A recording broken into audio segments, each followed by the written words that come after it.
Hi, this is Jeff from Jeff's Gardening. Uh, Had a few questions. A lot of people ask me how to garden and the way I do things and how do I produce the vegetable. So I thought I'd put something together. The most important thing is I do above ground. I do boxes, growing bags, buckets, you name it. There's four critical steps. One is when you're above ground is it's topsoil and manure. That's it. And then with the topsoil and manure, as you mix it in a bucket, make sure it's very light and dry.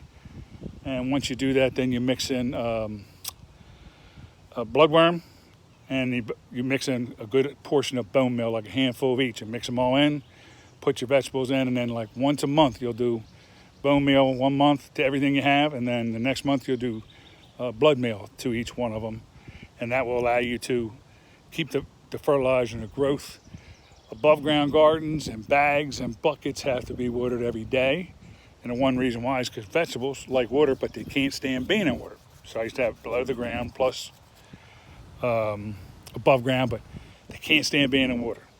So every bucket I have, and the grow bags automatically water at themselves, but every 55-gallon can, every metal, plastic can I got, even the wood above grounds now all have holes drilled in them.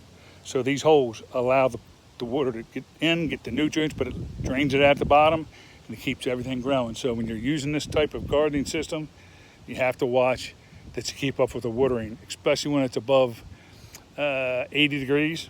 You got to water every morning or every night. It's up to you. It's better in the morning, but every night you got to water at least once a day. And if it's 80 or below, you can wait a day or two. So I'm going to flick this over and start looking at some of these different things here we got going on with this garden. If I can figure out how to do this, hold on.